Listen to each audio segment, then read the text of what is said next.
하나님의 화살이라는 제목을 가지고 세 번째 시간을 맞았습니다.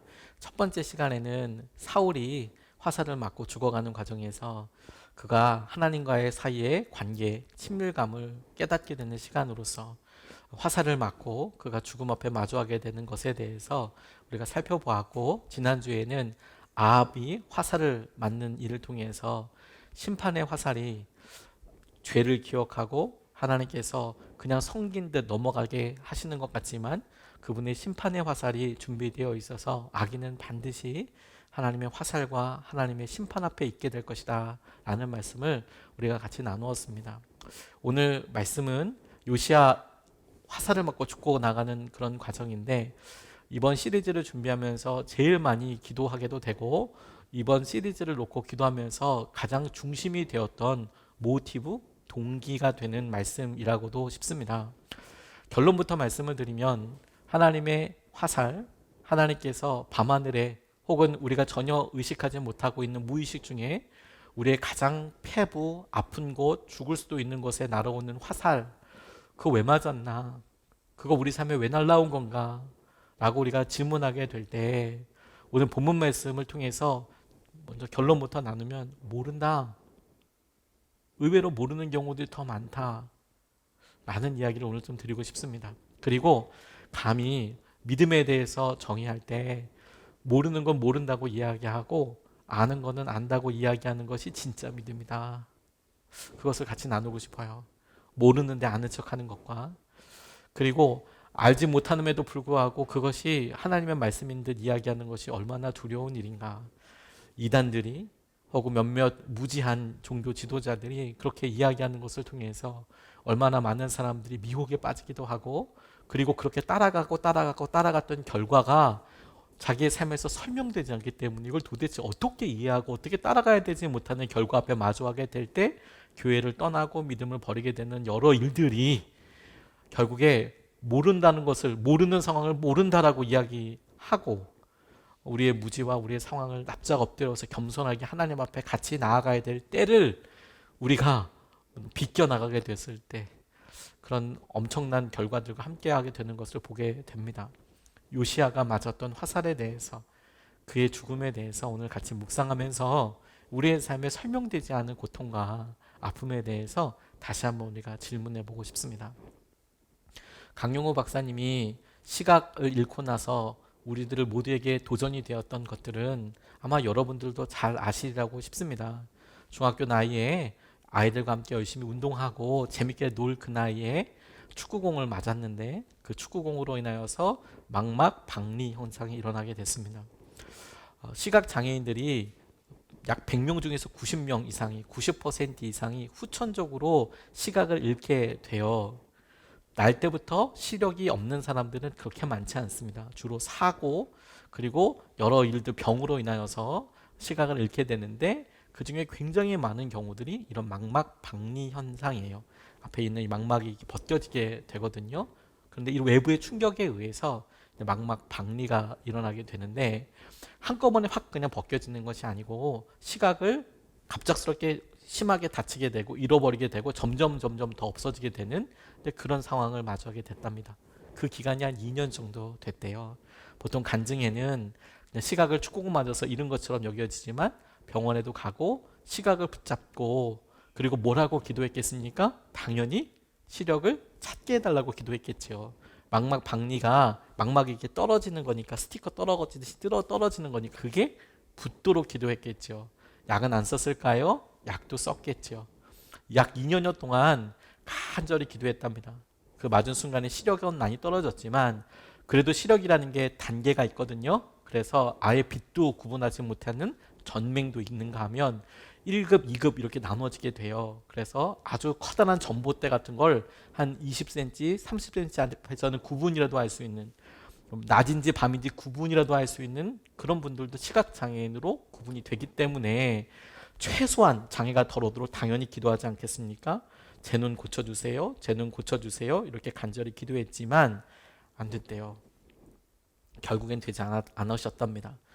이 강영우 학생에게 믿음으로 계속 주 앞에 구하고 어렸을 때부터 특별한 믿음이 있었던 이 강영우 학생의 기도가 전혀 응답이 되지 않는 것 같았답니다.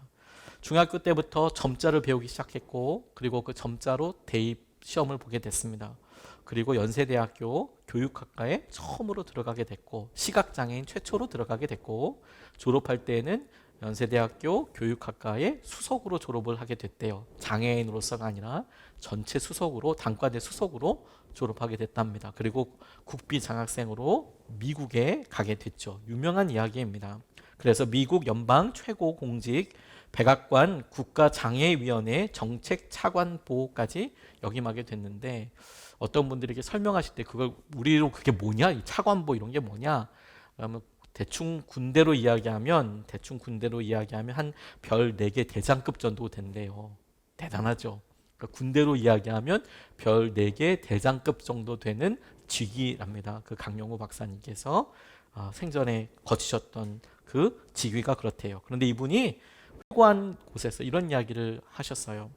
내가 위기에 섰을 때 하나님이 만일 예스로 내 시력을 회복시켜 주셨다면 나는 아마 고작 노동자 정도로 인생을 끝냈을 것이다. 그런데 하나님은 나에게 시력 대신에 꿈을 주셨다.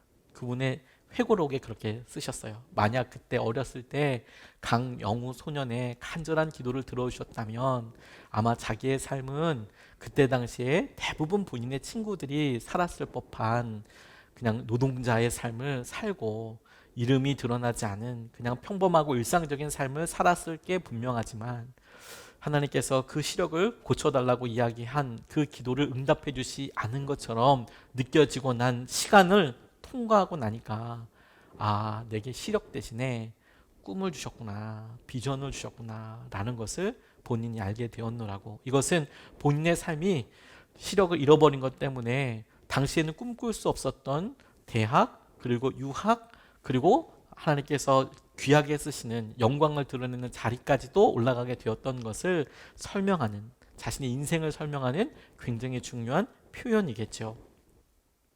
우리의 고난이, 우리가 당하는 여러 일들이 우리가 간절히 희망하기에 이렇게 앞으로 5년 후, 10년 후, 30년 후 혹은 50년 후에 반드시 긍정적이 된다면 지금 우리가 고통스러워하고 아파하는 것만큼 그 정도까지는 아닐 것 같아요. 아니, 아픈 거는 실제적인 일이지만 그래도 버텨볼 수 있을 것 같아요. 확실하게 이 일이 우리에게 있어서 지금 모르겠는데, 이 상황을 모르겠는데 그래 30년 후에 50년 후에라도 반드시 전화위복이 된다면 그러면 이 고통을 적어도 의미 없다고 생각하기 때문에 좌절은 하지 않을 것 같아요.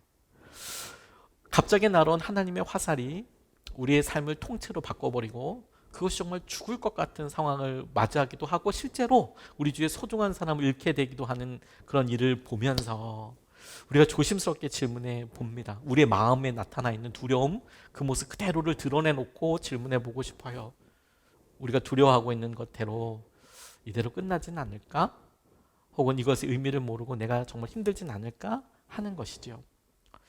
요시야를 통해서 이 질문에 조심스럽게 다가가 보고 설명해 보면 우리가 참 우리의 삶을 그대로 우리가 직면하게 되는 질문들을 그냥 그대로 여과 없이 보여주게 돼요. 요시야에게 날아온 이 화살이 우리가 얼마나 연약하고 우리가 얼마나 무지한지를 그대로 이렇게 보여줍니다. 20절에서 21절까지 말씀을 보면 이렇게 나와 있어요. 모든 일이 일어난 뒤 곧 요시야가 성전 정돈을 마치고 난 뒤에 이집트의 느고 왕이 유프라데스 강가에 있는 갈그미스를 치려고 올라왔으므로 요시야가 그것을 막으러 나갔다. 느고가 요시야에게 전령을 보내어 말하였다. 유다의 왕은 들으시오. 왕은 왜 나의 일에 관여하려고 하오? 나는 오늘 왕을 치려고 온 것이 아니라 나와 싸움이 벌어진 족속을 치려고 나선 것이오. 하나님께서 나에게 속히 가라고 명하셨소. 그러니 하나님이 나와 함께 계시오. 하나님께 멸망을 당하지 아니하려거든 하나님을 거역하는 이 일을 어서 멈추시오 라고 이야기하고 있습니다. 이 본문 말씀을 계속 묵상하면서 질문해 보게 돼요. 요시야가 이 말을 듣고 하나님께서 본인에게 그렇게 말씀하시는 거라고 알아들었을까? 라는 것이죠. 요시야가 한참 이제 성전을 종교 개혁하듯이 개혁을 하고 깨끗이 거룩하게 만들고 그리고 이제 마음속에 있는 열심과 열정으로 하나님을 따르려고 할 때에 갈그미스라는 곳에서 이 서부 아시아의 지중해 연안에 패권을 장악하게 되는 중요한 전투가 일어나게 돼요. 이집트와 당시에 아시리아와 이렇게 싸우게 되거든요. 엄청난 접전이 일어나게 되는 그 상황을 맞이하게 됐습니다. 요시아가 그것을 막으려고 갔어요. 특별히 친해서라기보다도 자기 땅 근처를 가는 이 이집트 군대를 가만히 놔둘 수는 없을 것 같아서 그것을 막으려고 갔습니다. 그런데 그에게 느고 왕이 하나님께서 자신과 함께하고 있다고 이야기하는 거예요. 자, 이 말을 들었을 때 요시아는 이것을 하나님 말씀으로 받았을까? 하나님의 경고라고 들었을까? 아니면 뭔 소리 하는 거야 이게 지금 이렇게 들었을까? 이게 별말을 다 하는구나 이렇게 생각할까? 이것 자체가 굉장히 중요한 고민이었다가 결론은 말씀 그대로 모른다라는 거예요. 모른다. 왜? 누고가 그렇게 이야기하고 있는데 이 역대 상하를 썼다고 이야기하는 에스라가 훗날에 이와 관련된 이야기를 쓰면서 하나님께서 그와 같이 하셨다라고 표현을 고백을 그렇게 해 놓았는데 요시아 본인 스스로가 하나님께서 이것을 나에게 이 자리를 피하라고 한 경고로 받아들였는지 하나님의 말씀이라고 받아들였는지 아니면 저 이방 족속이 그럴 리가 없다라고 생각했을지 이 본문 자체로는 판단하기 어려운 부분이 있어요. 하지만 미루어 짐작할 수 있는 영역은 있습니다. 그가 변장하고 그리고 전쟁을 갔다는 점에서 하나님께서 하신 말씀을 저 이방 사람인 느고 왕, 이집트의 바로 왕이었던 느고 왕을 통해서 내게 이야기할 리는 없을 거라고 생각한 것이 더 맞을 것 같습니다. 그런데 우리가 결론을 알고 있죠. 결론은 뭐냐면 요시아가 이 전쟁에서 죽었다라는 거예요. 우리에게 똑같이 이런 상황이 있다라고 질문해 보게 됩니다. 뭐냐면 우리가 이 상황에 처한다면 어떻게 받아들일까? 우리가 도무지 인정할 수 없는 어떤 사람, 예수님을 믿지 않는 수준이 아니라 우리가 보기에 악하다 혹은 우리를 괴롭힌다 하는 사람들이 그의 말에 실어서 하나님께서 이렇게 하라는 거 아니냐? 라고 하는 말을 우리가 듣게 되었다고 하면 우리는 그것이 하나님의 말씀으로 들릴까? 아니면 그가 나를 속이려고 혹은 나를 더 괴롭게 하려고 그렇게 하는 것처럼 들릴까? 똑같이 적용이 되는 상황이 되는 것이지요. 그게 우리에게 혼란이 되고 그것이 여러 생각과 기도에 걸림이 되는 것도 사실인데 그런데 이 결과를 통해서 우리가 누구의 의견이냐 하나님의 뜻이냐 아니냐를 떠나기보다 중요한 교훈 한 가지를 이 내용 자체를 통해서 얻을 수가 있어요. 그게 뭐냐면 하나님은 누구를 통해서라도 말씀하실 수 있다는 것을 인정할 수 있게 되겠다는 거예요. 이 상황에서 하나님께서 누구에게 말씀하셨다 이게 아니고 우리가 하나님께서는 누구를 통해서도 말씀하실 수 있겠다. 요시아가 죽음에 이르게 되는 이 일을 적어도 누구의 말을 통해서라도 경고하실 수 있었겠다. 그러니 우리가 하나님의 말씀을 청종하려고 할 때, 따르려고 할 때, 누가 이야기하는지, 무엇이 얘기하는지를 넘어서서 하나님은 그 모든 상황에서 우리에게 당신의 뜻을 알려주시려고 이야기하시는구나, 하실 수 있겠구나. 그걸 생각해 볼 수 있는 겁니다. 하나님은 모든 것을 통해서 누구라도 이용해서 말씀하실 수 있어요. 이 요시아 시대 때 아주 유명한 선지자들이 있었습니다. 대표적으로 두 명이 어마어마 유명한 사람이 있었어요. 우리가 새벽마다 묵상하고 있는 예레미야, 이 요시아 시대 때 있었어요. 그래서 이 요시아 왕이 죽었을 때 그를 안타깝게 애가를 지어서 슬퍼했던 사람의 대표적인 선지자가 예레미야 선지자였어요. 요시아 시대 때. 또 스바냐 선지자도 있었습니다.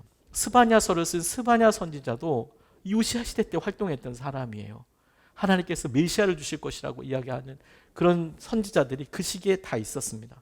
또 훌다 여선지자도 있었습니다. 훌다 여선지자는 그가 성전을 정화할 때 우상들을 제거할 때 가만 보니 하나님의 말씀이 율법을 많이 어겼어요. 그것에 깜짝 놀라서 율법을 발견하고 낭독하고 듣고 옷을 찢고 그리고 이것을 우리가 순종하지 못했다는 것에 대해서 염려가 되어서 여선지자 훌다에게 사람을 보내서 이야기하는 장면이 나옵니다. 그러니까 훌다라는 여선지자가 있었고 뭐 대답은 뭐라고 하냐면 적어도 너의 시기 때는 멸망시키지 않을 것이다. 이런 응답을 받게 돼요. 그러니까 요시야 주변에 선지자들도 많이 있었다라는 거예요. 대표적인 선지자 외에도. 그러니까 하나님께서 그들을 통해서 너 이번에 나가면 안 돼, 이렇게 말씀하실 수도 있었겠지요. 하나님도 남유다 백성들도 요시야를 많이 좋아했던 것으로 보입니다. 그의 본문들을 살펴보면. 그런데도 그의 죽음에 대해서 아무런 이야기를 하지 않아요. 적어도 그가 지금 나가려고 할 때 느고만 너 이거 하나님 뜻에 반하는 거야. 나오면 안 돼. 하나님이 지금 나와 함께 계셔. 이것이 우리에게 내가 지금 요시야라면, 우리가 지금 요시야라면 나가냐 안 나가냐라는 것보다 우리의 삶에 우리의 갈등의 가장 중심을 이렇게 보여주는 거예요. 돌이킬 수 없는 순간을 맞게 되고 너무도 안타까운 것은 우리는 연약하기에 그 중요한 순간, 심지어 우리의 생명과 목숨을 좌지우지하는 그 순간에도 모른다라고 이야기할 수밖에 없는 상황이 있구나. 내가 왜 아픈지, 어려운지, 내가 왜 실패했는지 모른다, 모르겠다. 우리도 갑작스럽게 당면한 일들을 늘 원인을 알고 싶어 하는 경우들이 많이 있고 하나님의 뜻을 알고 싶어 하기도 하고, 대부분의 경우에는 하나님의 지혜와 계획에 대해서 다 알 수 없다라는 것을 알면서도 힘들어 합니다. 근데 여러분, 이것이 우리에게 절망이 되느냐? 그렇지 않습니다. 절망이 되지 않습니다. 오히려 이것을 통해서 하나님이 하나님이시라는 것을 우리가 고백할 수 있는 기회가 됩니다. 우리가 하나님의 뜻이 무엇인지 모른다라고 생각되는, 내가 어떤 상황인지 모르겠다, 지금 내가 요시야처럼 갑자기 날아온 일에 대해서 어떻게 될지 모르겠다라고 생각되는 그 순간이야말로 우리가 연약한 상태에서 전능하신 하나님을 믿음으로 고백하는 가장 중요한 선택과 믿음을 보이는 순종의 순간이 되겠다라는 거예요.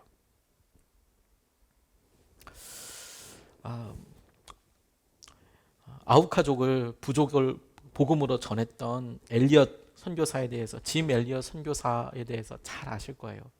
이 짐 엘리엇 선교사가 아우카족을 전도하는 과정에서 정말 너무 끔찍하게 순교당하는 일이 있었습니다. 그리고 그 순교가 빌미가 되고 기폭제가 돼서 엘리자베스 엘리엇, 이 엘리엇 선교사의, 짐 엘리엇 선교사의 아내가 평생 그 아우카족을 섬기면서 선교 사역을 하게 되는데, 이분이 나중에 소설을 쓰게 돼요.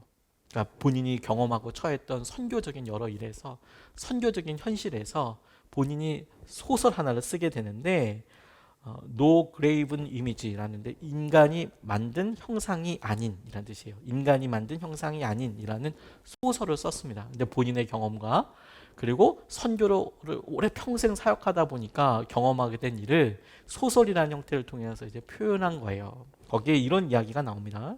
마가렛 스파호크라는 결혼도 하지 않고 아마존의 외딴 부족을 위해서 선교하던 마가렛 스파호크라는 선교사 이야기가 나오는데, 그가 에콰도르 케추아족 속에 들어가서 성경 번역 작업을 시작하는데 거기서 페드로라는 사람을 만나게 돼요. 베드로죠, 베드로. 근데 이제 페드로, 스페인어로 읽어서 그렇습니다. 남자를 만나게 됩니다. 그게 사역의 실마리가 돼요. 왜? 이 사람이 스페인어를 할 수 있었거든요. 그리고 부족어를 할 수 있었거든요. 그러니까 성경 번역 작업을 해야 하는데 외부 선교사들은 히브리어나 히라버 같은 것을 잘 할 수 있는데, 혹은 영어나 성경이 번역되어 있는, 번역이 되어 있는 언어를 할 수 있는데, 정작 번역을 하려고 보면 그 부족 언어를 알아야 되잖아요. 이제 그게 관건인 거예요. 그 부족 언어를 그냥 뭐 하루아침에 배우는 게 아니고 그 부족어를 알고 또 그 선교사랑 소통할 수 있는 언어를 아는 사람이 있어야 둘이 합해서 계속 회의를 하면서 성경을 번역할 수 있거든요. 안 그러면 단어 자체를 모르겠죠.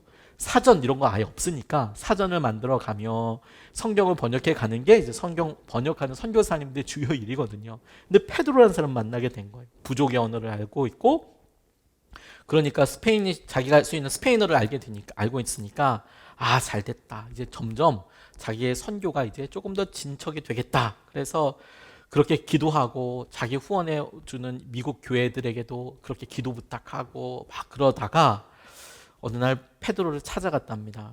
그리고 정말 고마움도 있고, 하나님 이 페드로를 만나게 된 게 너무 감사합니다. 주님께서 우리 케추아족을 사랑하셔서 만나게 하셨고 성경 번역을 이제 하려고 할 수 있도록 열어주셔서 감사합니다. 그렇게 하는데 주님이 너는 주님을 기다려라. 강하고 담대하게 주님을 기다려라. 이런 성경 말씀이 떠오르더래요. 그래서 기도했답니다. 주님 그동안 줄곧 기다렸습니다. 기도하고 또 기다렸습니다. 산속 인디오들에게 복음을 전하는 선교사가 되려고 정말 오랫동안 기다렸다는 것을 주님도 잘 아십니다. 주님은 성경 번역과 의료 사역을 말씀하셨고 페드로를 보내주셨습니다. 제가 오늘 이 자리에 오게 된 것은 그 기도의 응답이라고 믿습니다. 너는 기다려라 기다려라. 이런 성경 말씀이 생각나서 그렇게 기도하게 됐대요. 친구들의 지원도 있었고 여러 교회들의 기도와 후원과 관심이 있잖아요. 사랑이 어떻게 거기서 사역하는지. 그래서 이제 하게 되는데 마침내 페드로의 집에 도착했는데 너무 놀란 건 이 페드로가 다리에 난 상처 때문에 심각한 염증을 앓고 있더래요. 심각한 염증이 굉장히 무섭습니다. 이게 어디만 좀 있어도 염증이 나면 뭐 어떻게 감당이 안 돼요. 하다못해 임플란트 하다가 염증이 보이지 않는 곳에 살짝만 나도요. 와, 그거 정말 조금만 늦으면 정말 큰일 납니다. 염증이 엄청 무섭습니다. 염증 때문에 이 몸이 뭐 어떻게 진짜 뭐 열이 올라가고 정말 힘들죠. 염증 진짜 힘듭니다. 근데 다리 상처 난 것 때문에 염증이 나서 막 그렇게 펄펄 끓고 있는 거예요. 근데 이 선교사님이 그래도 아주 초보적인 지식의 의료 선교를 하고 있었기 때문에 일단 뭐 항생제든 진통제든 이제 놓을 수 있는 형편이 되었답니다. 그래서 보자마자 간단한 치료를 시행하는 의료 사역도 하고 있었으니까 주사기로 페니실린을 이제 주사를 했다는 거예요. 얼른 이제 너무 힘들어하니까 페니실린을 일단은 이렇게 했는데 망설 이유가 없어서 그렇게 했는데 과민 반응이 일어나게 됐다는 거예요. 쇼크라고 하죠. 그 주사를 놨는데 거기서 이제 막 이제 과민 반응이 일어나게 된 거예요. 페니실린 부작용이 나타나고 그러니까 가족이 달려왔죠. 집안에서 이렇게 했으니까 요란하게 몸을 떠는 환자를 둘러싸고 그 안에 로자가 소리 질렀대요. 죽어가는 걸 보고만 있을 거냐고. 뭘 좀 더 해보라고. 근데 이미 페니실린을 놨잖아요. 그러니까 어떻게 할 수가 없는 거예요. 그러면서 결국에 이 페드로의 아내가 로자가 외치기를 당신이 내 남편을 죽였다고. 근데 어떻게 속수무책이었대요. 그리고 속으로 하나님 지금까지 드린 기도는 다 들어주시지 않아도 이것만큼은 꼭 들어주십시오. 페드로를 살려주십시오. 페드로를 살려주십시오. 그렇게 기도 안 했겠습니까?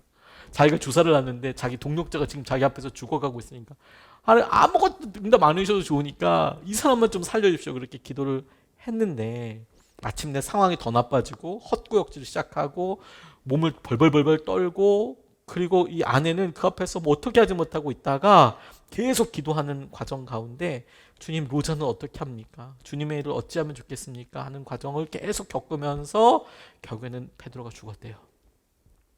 선교를 하려고 가서 이제 더 깊이 할 수 있겠구나라고 하는 순간에 베드로가 세상을 떠나는 그 밤 지금까지 애써왔던 모든 일의 마침표를 찍는 기분이었다고. 구름 사이로 언뜻 비치는 희망의 빗줄기처럼 그래도 뭔가 좀 낫지 않을까? 그런 게 이렇게 비춰주면 좋은데 그게 아니라 그냥 죽었어요. 그리고 죽음으로 몰아넣게 만드셨는지도 모르지. 그 생각을 지울 수가 없어. 그런데 주님이 지금 나더러 그분을 경배하라고 하시는 거야? 그가 이렇게 질문하게 되더래요. 그 무당가에서. 그래. 그를 죽음에 몰아넣게 만드셨는지도 모르지. 주님이 이렇게 하셨는지도 몰라. 그런 생각을 지울 수도 없었고 그런데 주님이 그렇게 해놓고서 이 선교사님한테 그런데도 내가 주님을 예배해야 한다는 거야? 주님 나를 그렇게 만드시는 거야? 그렇게 생각이 떠오르게 되더래요. 근데 답은 그렇다죠. 주님께서 그렇게 하기를 원하시죠. 이 이야기를 이 팀 켈러 목사님이라는 분이 선교 신학교에서 이 엘리자베스 엘리엇 선교사님이 강의를 할 때 들었대요. 엘리자베스 엘리엇 선교사님이 평생 선교 사역을 하다가 이제 신학교에서 선교학 강의를 이렇게 하는데 현장에 있는 선교사님이 오셔서 말씀을 전해주시면 너무 귀하잖아요. 팀 켈러 목사님이 신학생일 때 이분 강의를 이렇게 들었대요. 그런데 이분이 맨 마지막에 그 글에 대해서 이런 식으로 핵심 구절 하나 적어 놓으셨대요. 하나님이 그저 내 공범 수준이라면 그냥 나랑 함께 공범해서 같이 하는 그런 공범 수준이라면 그분은 날 배신한 것이 분명하다. 서로 믿고 가는데 하나님 나 못 믿을 분이네 하나님. 그런데 그분이 정말 하나님이시라면 그분은 날 자유롭게 해주셨다. 그분이 정말 하나님이시라면 그분은 나를 그분은 나를 자유롭게 하신 것이다. 우리가 어떤 상황에 대해서 모른다는 것 자체가 우리에게 고통 그 자체인 경우들이 있습니다. 그렇게 많이 있죠. 정말 힘들고 어려운 상황들이 우리 가운데 있습니다. 그런데 여러분, 그런 상황들이 우리에게 주시는 것은 오히려 적극적으로 하나님은 어떤 분이신지에 대해서, 하나님은 어떤 분이시고 우리는 얼마나 연약한지에 대해서 그냥 현실을 적나라하게 보여주세요. 우리는 얼마나 연약한가? 하나님은 어떤 분이신가? 그래서 하나님의 화살, 우리의 삶에서 다가오는 이 고난과 알 수 없는 이 화살이 우리가 모른다라고 고백하게 될 때 우리의 모습 속에, 우리의 삶 속에 회복하게 되는 것이 뭐냐면 겸손입니다. 겸손이.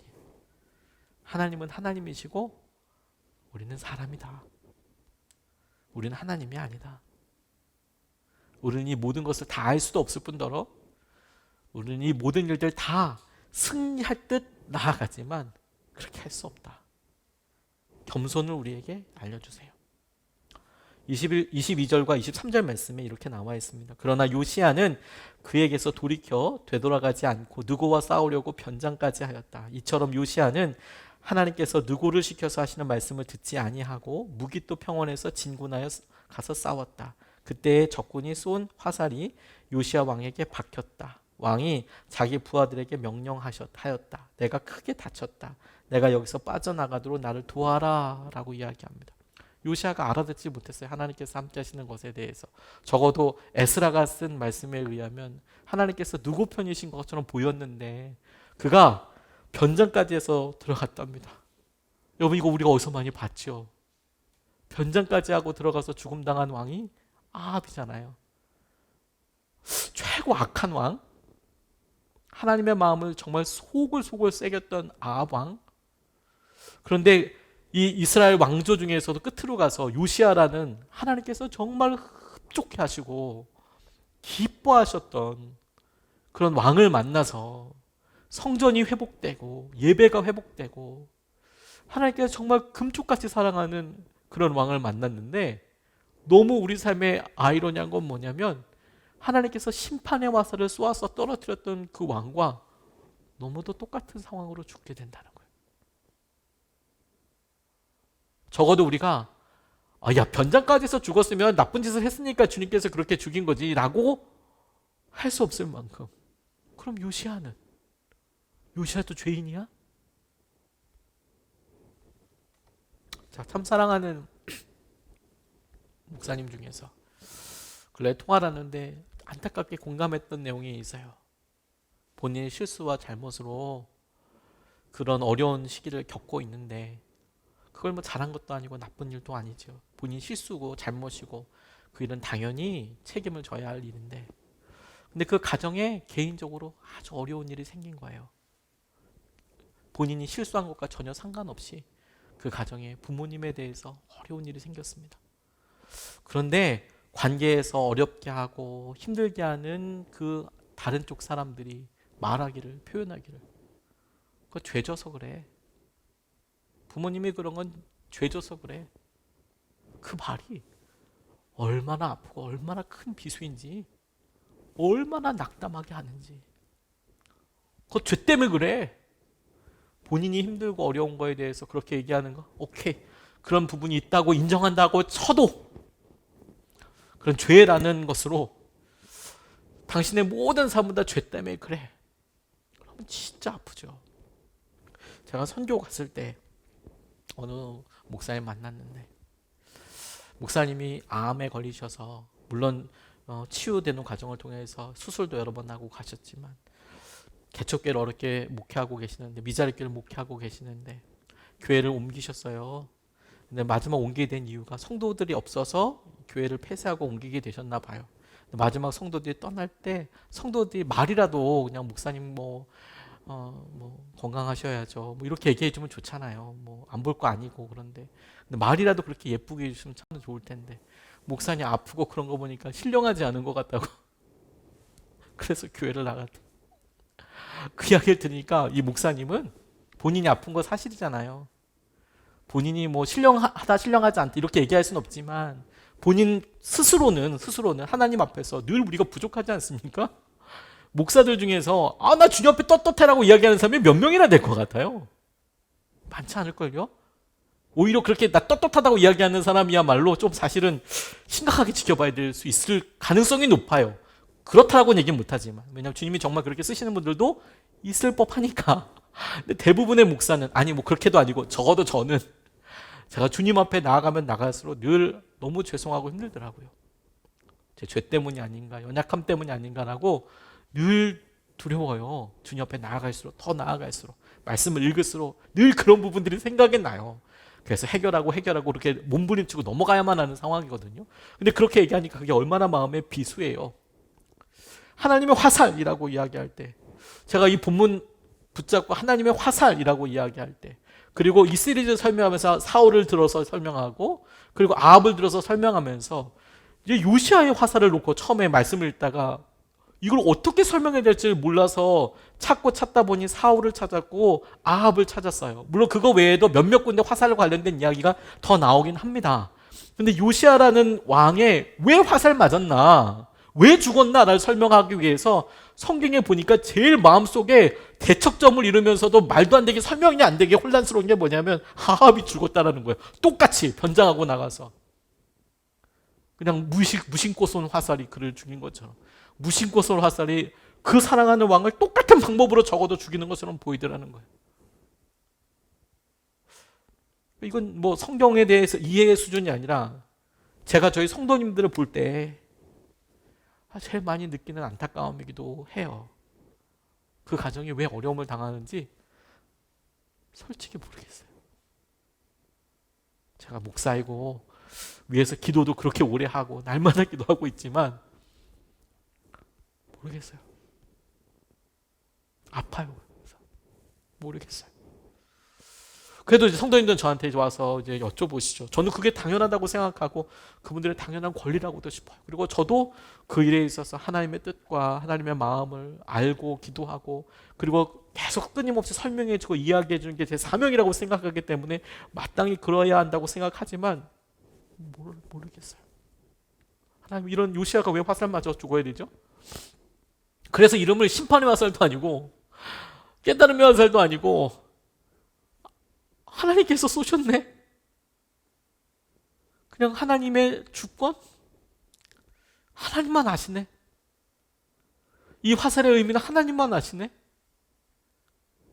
누구도 이야기할 수 없네. 그런 게 있더라고요.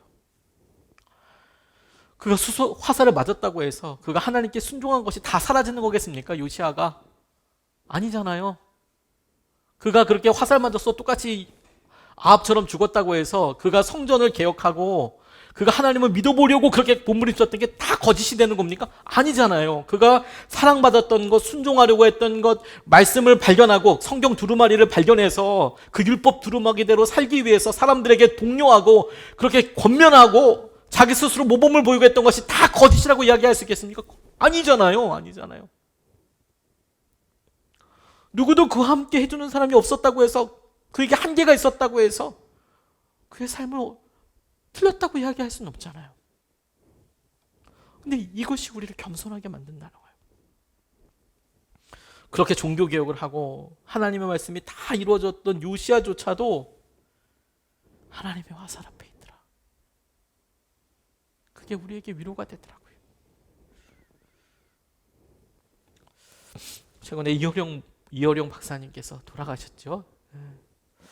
그분 딸이 이민아 목사님 오래전에 한 10년 전에 돌아가셨어요. 이분 이민아 목사님 돌아가셨을 때 딸에게 보내는 굿나잇 키스라는 그러니까 죽은 딸 이민아 목사님을 회상하면서 이분이 이제 글을 쓰신 것들이 있어요. 그래서 이 글의 내용이 그 인칭이 이제 딸한테 쓰는 느낌이기 때문에 조금 이제 편안한 말로 썼어요. 딸한테 이렇게 편지를 보내듯이 내가 너한테 굿나잇 키스를 보낸다. 그러니까 아빠가 딸한테 쓰는 표현으로 썼기 때문에 조금 가볍긴 하지만 그 중에 이런 내용이 있습니다.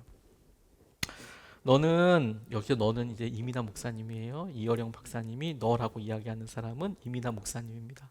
돌아가시고 난 다음에 떠올려 보니까 너는 암 선고를 받은 그 다음 날부터 내 권유대로, 이어령 박사님 권유대로 책을 쓰기 위해 녹음을 하기 시작했어. 이분이 책을 여러 권 쓰셨거든요.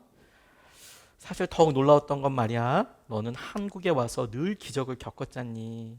남들이 뭐라고 할까봐, 또 오해를 할까봐 말하진 않았지만 너의 눈 말이야, 눈. 이분이 이제 신명이 되고 있었거든요. 미국에서 또 한국에서도 너의 망막은 박리되고 있었기에 수술이 불가능하다는 판정을 받았었지. 완전히 불가능하다. 수술 안 된다라는 판정을 받았다는 거예요. 잘못하면 허물 벗겨지지. 완전히 망막이 박리되어 한 치 앞도 못 보는 시각장애인이 된다고 했다. 가장 예뻐야 할 여학생 나이에 엄청나게 두꺼운 렌즈의 안경을 쓰고 다니는 것을 보며 얼마나 가슴이 아팠는지 몰라. 하지만 콘택트 렌즈를 끼고부터는 안경을 쓰지 않았으니까 네 눈의 상태를 짐작할 수 없었지. 그런데 말이다. 망막 박리 현상으로 곧 실명한다는 네가 한 달, 두 달 시간이 흐를수록 조금씩 시력을 회복해 갔었잖아. 내가 하나님께 네가 실명만 하지 않는다면 기독교를 믿겠다고 한 약속이 이루어지는 것이라고는 생각하지 않아. 이 글을 썼을 때는 일단 그렇게 표현을 하셨어요. 하나님께서 개인적인 소원이나 비는 신앙심, 약한 나의 가난한 기도가 하늘에 들렸겠니? 그러니까 본인의 마음이기 때문에 그런 거예요. 기적 같은 일을 베푸시는 주변의 많은 목사님들이 너를 위해 기도해 주셨지. 그래서 이제 응답됐다고 생각한 거예요. 그래서 수술을 받게 되고 그렇게 했다는 거예요. 그럼 나 좀 건너뛰어서 세상에 과학이야말로 필연을 추구하는 것인데 어떤 기적이 베풀어지고 사랑이 이루어지면 과학자들과 무신론자들은 그것을 우연이라고 해. 참 무섭지 않니? 모든 것을 인과관계로 필연적으로 수식으로 증명해내는 것이 과학인 거야. 그런데 이제 과학적으로 설명할 수 없으면 과학자들이 우연이라고 한다는 거예요. 우리는 그걸 기적이라고 이야기하죠. 우연이라고 이야기, 설명할 수 없으니까. 이분이 그래 우연이라 치자. 그 우연이 너의 시력을 완전히 회복시켰어. 수술 후 너의 첫 마디가 기억난다. 와, 세상이 이렇게 밝아요? 역시 하나님은 멋쟁이네. 너는 평생 처음으로 풀과 나무를, 작은 곤충들을, 그리고 멀리 있는 파란 하늘을, 산을, 구름을 밝은 눈으로 아주 가까이서 볼 수 있었던 거야. 그리고 성경도 마음대로 읽었어. 예전처럼 코를 책에다 박고 한자 한자 더듬어가며 읽지 않고 말이다. 너는 몇 번이고 말했다. 시력을 회복한 것은 육체적인 변화에 대한 기쁨이 아니라 그 육체 너머에 영적인 힘, 하나님의 힘이 있다는 것을 믿게 하는 기쁨을 가져왔다고. 하나님께서 살아계시는 것을 믿게 하는 힘을 가져왔다고. 나도 너의 기쁨에 동의한다. 근데 여러분, 이것이 암과 관련된 여러 일이 진행될 때 시력이 그렇게 나아가고 있었어요.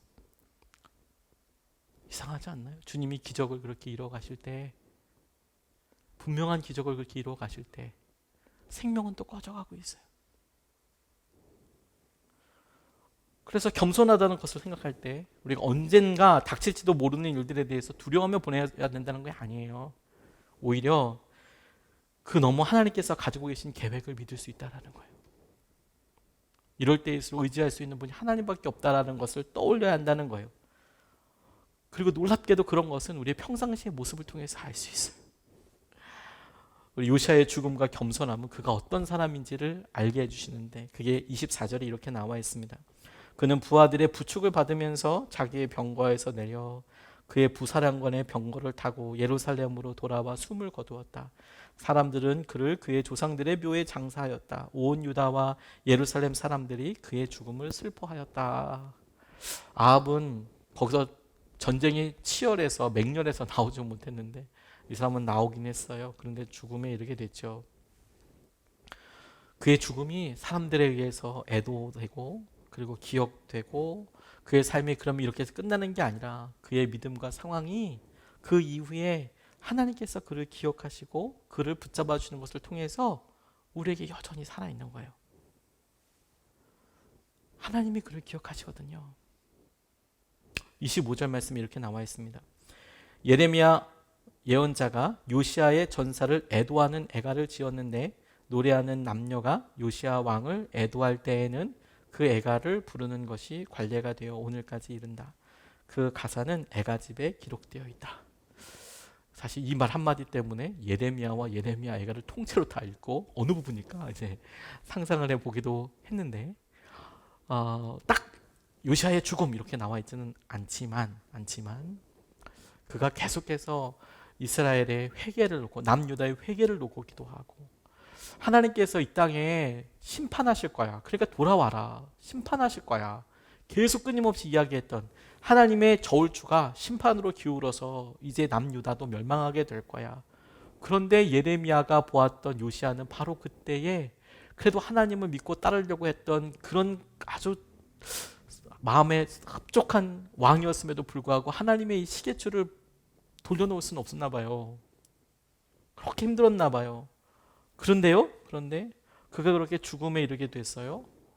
그런데 그를 통해서 애가를 통해서 앞으로 그가 노래하고 죽음에 대해서 그에 대해서 슬픔을 이야기할 때 예루살렘에 대해서 이야기할 때 하나님의 회복을 이야기하게 될 때 예레미야 애가에 혹은 예레미야에 나와 있는 그의 죽음과 상황들에 대해서 떠올리면서 배경으로 분명히 떠올리면서 그에 대해서 기념했대요.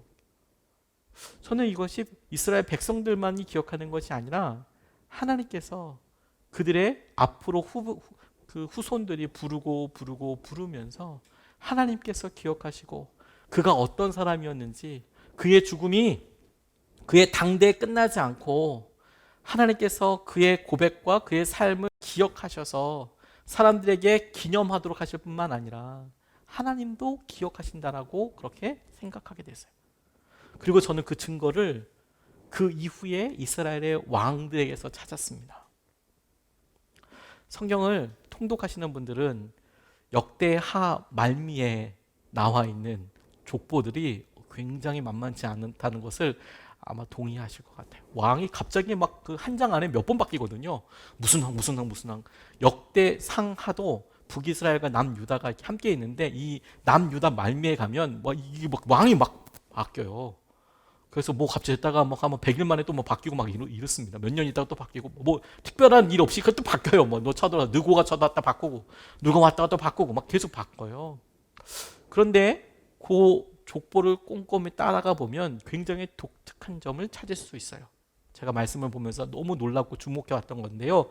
그게 뭐냐면 요시아가 죽었습니다. 그의 아들은 여호아스예요. 소문난 나쁜 놈이었대요. 3대 악한 왕 중에 하나였대요. 근데 그럼에도 불구하고 하나님께서 요아스의 아들인 여호아스를 왕으로 삼으셨습니다. 요아스의 넷째 아들이었답니다. 그런데 그가 누구에게서 이제 잡혀가죠. 그리고 여호야김, 원래 엘리야김이라는 사람이었는데 이름을 바꿔서 왕으로 세워요. 그런데 이 사람은 요시아의 둘째 아들이었어요. 성을 바꿔서 장군 중에서 한 명을 세울 수도 있었을 텐데 그렇게 하지 않았어요. 그런데 여호야김이 또 실각하게 됩니다.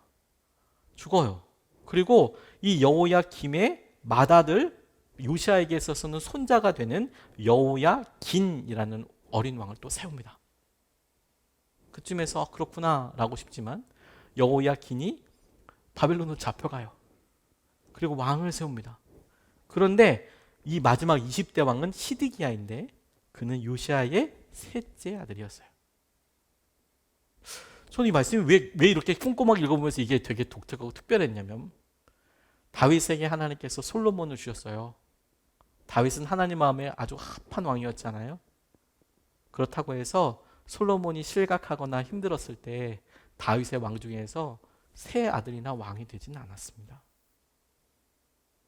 저는 이 말씀을 족보만 쭉 읽어가면서 느끼다가 이렇게 제게 깨달아지더라고요. 하나님께서 그 마지막 순간에 남유다를 멸망시킬 그 순간조차도 요시아를 기억하여서 요시아의 아들들에게 기회를 3번이나 주셨구나. 돌이킬 수 있도록, 회개할 수 있도록, 뭔가 해볼 수 있도록.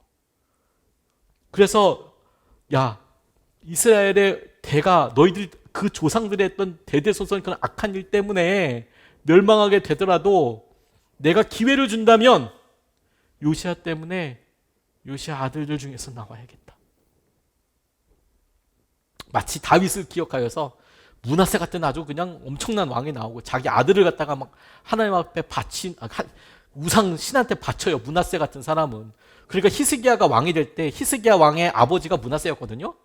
그러니까 아들 중에 한 명을 불에 태워서 바쳤던 왕이 므낫세인데 히스기야는 진짜 살아남은 거 셈이에요. 그러니까 그래서 이제 왕이 됐는데 그런 왕들이 막 그냥 이스라엘 역사에 막 나오는데 하나님께서 그 마지막을 지금 초읽기 하듯이 멸망을 시킬 때조차도 하나님께서 요시아를 기억하여서 그의 아들들을 하나씩 하나씩 왕으로 다 세워요. 기회를 주셨던 거라고 저는 그렇게 생각합니다. 뿐만 아니라 마태복음 1장에 보면 요시아의 아들이었던 여호야김, 그의 아들이었던 여호야긴, 그의 아들이 스알디엘, 그리고 다시 그 스알디엘이 스룹바벨로 이어지게 돼요. 그리고 다시 바벨론으로 돌아오는 계기가 됩니다. 하나님은 요시아를 기억하고 계시더라고요. 다윗을 기억하듯이 요시아를 기억하듯이. 그래서 여러분 우리의 짧은 삶을 보고 우리가 이 삶에서 이런 고통을 당해야 되는 이유를 지금의 삶에서만 설명하려고 하면 설명이 안 되는 일이 너무 많죠. 당장 죽음이라는 것은 어떠한 것도 설명할 수 없는 큰 고통이고 아픔이지 않겠습니까? 그런데 성경이 계속해서 우리에게 주목하도록 하고 계속 보여주시는 내용은 우리의 삶이 우리의 삶에서 끝나지 않는다는 겁니다. 그게 우리의 자녀들에게 이어지고 우리의 후손들에게 이어질 뿐만 아니라 영원으로 가는 하나님의 계획 가운데 있는 거예요. 영원한 삶 가운데 하나님께서 주신 계획 가운데 우리 가운데 펼쳐져 있는 거예요. 조니 에릭슨 타다라는 분이 다이빙 선수였는데요. 실수해서 사고가 나서 다이빙 하다가 떨어져서 이 목 밑으로 예쁜 자매인데 밑에가 전부 다 하반신이 마비가 됐어요. 상반신 하반신이요. 목만 자유로운 것이 이제 그러니까 얼굴 말만 할 수 있지 이게 다 밑에가 전부 다 완전 전신 마비예요. 근데 그녀가 18살에 그런 다이빙 사고가 다가 이렇게 했는데 계속 우울감도 느꼈고 절망감도 느꼈고 자살 충동도 느꼈고 그래서 이제 볼티모어 재활병원에서 이렇게 보냈는데 쉽지 않죠. 그 장애를 느끼면서 살아갔는데 그런데 여러분 거기에 자기와 똑같은 젊은 여성들이 그 병실에 많이 들어와 있었대요. 조니 에릭슨 타다라고 나중에는 하나님의 영광을 위해서 귀한 스피커로 강연자로 쓰임 받았던 분인데 이분이 젊었을 때 자기와 비슷한 또래의 여성들이랑 거기에 이제 같이 누워 있는 거예요. 다 전신마비인 거죠. 그 중에 한 사람이 드니스 월터스라는 여성분이었는데 이 드니스 월터스라는 이 여성은 메릴랜드 주 볼티모어에 있는데 그냥 17살 고등학교 학생이었대요. 졸업반이었대요. 그런데 그냥 계단 가다가 그냥 무릎에서 그냥 기운이 쑥 빠져가는 느낌이 들었대요. 그냥 기운이 쑥 빠지니까 주저앉는 느낌이죠. 그래서 그냥 쑥 주저앉았는데 한 걸음도 떼기가 힘들 만큼 그렇게 힘들었대요. 학교 시간 이렇게 됐을 때 간신히 집에 와서 침대에 누웠대요. 근데 저녁 먹으러 내려가려고 자리에서 일어나려는데 몸이 말을 듣지 않았대요. 무슨 사고가 있었던 것도 아니고 그냥 계단을 내려가는데 힘이 무릎에서 쑥 나가는 듯한 느낌이 들었고 간신히 거의 이렇게 해가지고 집에 와서 잠깐 누워서 쉬었는데 밥 먹으러 내려가는데 이게 안 되는 거예요. 너무 놀랐죠. 그래서 가슴 아래가 완전히 마비가 된 거예요. 얼마 지나지 않아서 목 밑으로 조금도 움직일 수 없는 신세가 됐대요. 그리고 시력까지 잊어버렸대요. 이게 참 너무 갑자기 화살이 날라온 거죠. 갑자기 예측하지 못했어요. 아팠던 징후가 있었던 것도 아니고 무릎에 그냥 힘 빠진다는 느낌이 들었는데 급성 다발 경화증 그 중에서도 아주 희귀한 경우였대요. 아주 희귀한 경우. 드니스랑 함께 재활병원의 병성에 이 드니스가 재활병원 병성에서 죽은 듯이 보냈는데 움직이지도 못하고 앞을 보지도 못하고 그리고 나중에 말도 하지 못했대요. 어떤 식의 대화도 나누기 힘들었대요. 그런데 같은 병실을 사용하는 환자들이 처음에는 한두 마디 이제 말을 주고받지만 그 전부였답니다. 왜? 방문객이 점점 오지 않죠. 찾아와도 말도 못하죠. 아이가 어리니까 아는 사람이 누가 있어요. 친구들이 누가 있습니까? 1년, 2년 지나고 나면 졸업하고 그 친구 잊어버리게 되잖아요. 그러니까 오는 사람도 없는 거예요. 어머니 말고 아무도 보러 오지 않았는데 이 모녀가 크리스천이었어요. 그래서 어머니가 밤마다 찾아와서 죽어가는 딸 곁에 앉아서 성경을 읽어주고 함께 기도드렸대요. 그녀가 병상에 외로이 누워서 8년을 보냈답니다. 8년을. 근데 조니가 가만히 보는 거죠. 같이 이제 똑같이 그러고 있으니까. 그때만 해도 본인이 완전히 믿음으로 성장해서 그걸 증거할 수 있는 수준이 아니었으니까 자기 병실 옆에 있는 이 드니스 자기랑 똑같은 형편이 자기는 이제 운동하다가 넘어져서 그랬지만 얘는 이 사람은 그냥 지나가다가 갑자기 일상적인 삶하다 갑자기 화살 맞은 듯이 이렇게 와가지고 죽어가고 있는 여성을 보니까 힘든 거죠. 보게 되고. 자기도 자기의 상실과 시련 때문에 붙들고 씨름 안 하고 정신이 없는데, 근데 그 드니스라는 여성을 생각하게 되는 거예요. 본인은 그때 당시에 어째서 나한테 이런 일이 생겼을까? 나는 예수님께 헌신한 크리스천인데 왜 죽는 날까지 이렇게 휠체어에서 살아야 하는 걸까? 하나님은 어떻게 이런 일을 통해 선한 열매를 거두실 수 있지? 이런 일이 내게 일어나도록 허락하신 하나님을 신뢰할 수 있을까? 신뢰해야만 할까? 그럴 이유가 있나? 이런 고민을 조니가 했대요. 자기 스스로가. 그런데도 조니는 그래도 계속 믿음을 어떻게 해보려고 하는데, 그래서 고난은 의미 있을 거야. 그래, 뭔가 좀 이유가 있겠지. 내가 지금 모르더라도 조금씩 찾아가려고 조니가 하는데, 하나님의 영광을 더 깊이 이해할 수 있도록 고난에 대한 시야가 확장되도록 계속 기도하고, 다른 이에게 하나님의 영광을 증언하는 방법으로서 고난을 바라보는 안목도 생겼는데, 사람들이 고난을 겪으며 인내하는 모습을 지켜본다면 살아계신 참 하나님을 떠올리게 될지도 모를 일이라고 이 조니가 생각을 했대요. 그런데 그가 어느 날 같은 병상에 있었던 드니스가 세상을 떠나니까 이게 완전히 흔들리더래요. 본인도 어려서 이제 막 몇 년 동안 그렇게 재활을 해볼까, 하나님 어떻게 찾아야 될까. 그런데 같이 있었던 드니스가 그냥 죽으니까 이게 영광을 돌리는 게 의미가 있나? 갑자기 막 불이 빡 꺼진 것처럼 그리스도를 사랑했고 한마디 불평도 없었지만 아무 의미 없이 고난을 겪은 사람들이 있지 않을까? 아무도 드니스를 보지 못했잖아. 무슨 영광을 통해서 쓰임받은 게 아니잖아. 그냥 여기서 그냥 학교 갔다 왔다가 쓰러졌고 그 8년 동안 알았고 그리고 이제 죽었는데 이게 무슨 하나님의 영광이야. 이걸 어떻게 설명할 수 있을 거야. 그리고 누구라도 나도 너처럼 살고 싶어. 어떻게 하면 그럴 수 있지? 라고 드니스한테 그렇게 물을 만한 사람이 있을까? 아무도 없잖아요. 영향력이. 너무 힘들었대요. 이 조니가. 자기도 그게 아파서 재활을 하면서 그게 너무 힘들었대요. 드니스라는 자기랑 똑같은 아주 비슷한 처지의 여자아이가 비슷한 연령대의 애가 그렇게 그냥 죽어가는 걸 보고 그게 너무 힘들었대요. 그래서 그걸 가까운 사람들한테 털어놓는데 그때 친구 하나가 성경을 펼쳐서 누가복음 15장 10절 말씀을 보여주었대요. 회개하는 죄인 하나를 두고 하늘나라에서 천사들이 기뻐한다는 내용이었답니다. 회개하면 천사들이 기뻐한다. 이어서 에베소서 3장 10절 말씀을 펼치고 천사들이 교회 안에 무슨 일이 벌어지는지 두루 살핀다는 말씀을 보여주더래요. 천사들이 있구나. 욥기에는 악마들만이 아니라 천사들도 다 같이 욥의 고난을 지켜본다는 그런 말이 쓰여 있는 것도 보여주시더래요.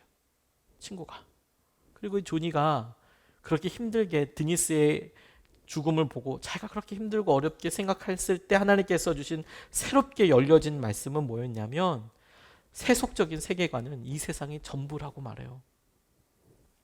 지금 서 있는 이곳, 이 물질적인 우주가 유일한 현실이에요. 자연이 실상이고 초자연은 허상이죠. 내재적인 요소들이 실제고 초월적인 요소들은 존재하지 않아요. 설명하지 않는 것은 존재하지 않는다고 생각해요. 지금 내게 행복이 될 만한 요소들과 지금 내가 그것을 성취하거나 가질 수 있는 방법들이 중요하지 설명될 수 없는 여러 일들은 중요하지 않다고 생각해요. 그래서 천사도 없고 악마도 없고 영도 없고 혼도 없고 하나님도 없고 마귀도 없고 그냥 있는 그대로 산다고 생각해요. 세상의 내재적인 틀 안에 사는 한 찰스 스테일러의 말처럼 소망은 완전히 끊어지고 없는 거예요. 조니도 예외가 없겠죠. 그런데 그에게 하나님께서 번쩍 알려주신 게 뭐냐면 맞아. 드니스의 삶은 헛되지 않았어. 누군가가 외로운 병실에 누워있는 그 친구를 보고 있었어. 수없이 많은 누군가? 하나님이. 허다한 증인들이. 우리의 실제적인 고통과 아픔에 우리가 세속적인 생각과 이 세상에 있는 게 다지. 이걸 누가 알아줘? 아무도 안 알아주잖아. 그런 생각을 갖고 있는 사람에게 아무런 도움이 안 될까요? 근데 주님의 말씀에 비추어서 다시 한번 여러분들 앞에 위로와 진리를 선포하고 싶어요. 하나님이 기억하고 계세요. 우리에게 수없이 허다한 증인들이 있어요. 우리가 맞은 화살이 하나님께로부터 온 것은 분명한데 왜 아픈지 어떤 의미인지 아직 모를 수 있어요. 그런데 우리 삶이 여기서 끝난다면 우리가 실패자요 낙심한 자 같지만 우리 삶은 그렇지 않습니다. 하나님의 놀라운 은혜와 하나님의 계획하신 가운데 우리가 있거든요. 우리가 그것을 의지합니다. 그것을 붙잡습니다. 그게 주님께서 우리에게 주시는 거예요. 화살과 같이 다가오는 인생의 어려움에 우리가 3주에 걸쳐서 조심스럽게 질문해 봤습니다. 하나님께서 이런 고난과 어려움을 통하여 하나님과 우리 사이의 관계를 보여주시는구나. 친밀감을. 우리가 얼마나 떨어지는지 뿐만 아니라 이 일을 통해서 하나님께서 악인들이 망하는 것을 보게도 해주시는 거구나. 근데 막상 그 일을 우리가 당하고 나면 내가 압인가 싶을 정도로 아프고 힘든 이 현실에 대해서 하나님께 말씀을 구하고 나아갈 때 마치 요시아의 화살처럼 모르겠다고, 여전히 아프다고 그런데. 하지만 주님께서 요시아를 통해서 화살 맞아서 죽는 사람이 나쁜 사람만 죽는 거 아니다. 하나님이 사랑하시고 하나님이 기대하시고 하나님이 그 시대의 대안으로 생각하셨던 요시아도 그렇게 죽을 수 있다. 그런데 그 삶에서 끝이 아니라 하나님께서 그의 자녀들과 후손들에게 끊임없이 기회를 주시고 그리고 그를 기억하셔서 그의 삶에 당신의 계획을 끝까지 이루실 것이다. 그럼 여러분, 우리에게 하나님의 시선과 천사들의 시선과 구름같이 허다한 증인들이 우리의 삶을 보게 하시고 이끌어 가십니다. 오늘 우리가 그 주님의 은혜와 그 마음을 함께 붙잡고 같이 주님 앞에 기도하고 싶어요. 어려움을 좀 여러분, 우리가 이 설교 시리즈를 통해서 말씀으로 좀 다독여 주셨으면 좋겠다고 간절히 기도하면서 말씀을 준비했습니다. 하나님이 만져주시기를. 그리고 이 하나님의 화살, 우리에게 다가와서 우리를 죽일 것 같은 이 아픔과 고통에 대해서 생각해 볼 때 제게 은혜가 생각했어요. 은혜, 하나님 은혜를 더하여 주십시오. 은혜가 없으면 저희가 서 있을 수도 없습니다. 아픕니다, 주님. 은혜를 더하여 주십시오. 전쟁터에 있는 것처럼 화살이 막 날라오고요, 뭐 폭격이 막 쏟아지고 막 이런 전쟁터 같이, 영적인 전쟁터가 그와 같죠. 자, 직장에서나 재정적인 이런 상황이나 아이들 생각하고 또 부모님에 대해서 생각할 때 우리 안에서 참소하는 소리가 있어요. 막 제가 저희 어머니 코로나 때문에 집에서 음식 같은 거 해서 이렇게 집에다 갖다 놓고 돌아오는데 와, 마음이 너무 어렵더라고요. 뭐 코로나 걸리고 그러는데 어머니 혼자서 저렇게 놔두고 그러는데 와, 안에서 막 그냥 참소하는 소리가 막 그냥 막 화살이 막 그냥 막 엄청 떨어져요. 막 신기전이야, 완전히 막 쑥대밭 떨어지는 거죠. 근데 하나님이 기도를 들어주셨는지 토요일 날 병원에 입원하게 되셨어요, 혼자. 그러면 괜찮을 줄 알았는데 이제 또 거기 들어가니까 거기 또 중증 환자들 또 다 있잖아요. 입원하셨는데 또 그냥 여기서 또 참소하는 소리가 막 폭탄처럼 떨어지는 거예요. 이게 어디서도 떨어지는구나, 이게. 주님 은혜 아니면 제가 할 수가 없습니다. 할 수가 없습니다. 요시아처럼 우리의 삶에 설명되지 않는 것에 대해서 우리는 다만 겸손하게 납작 엎드려서 하나님 은혜를 더하여 주십시오. 하나님 기억하여 주시고 하나님 우리가 천국의 소망과 은혜 가지고 가게 해 주십시오. 같이 찬양하고 함께 기도하겠습니다.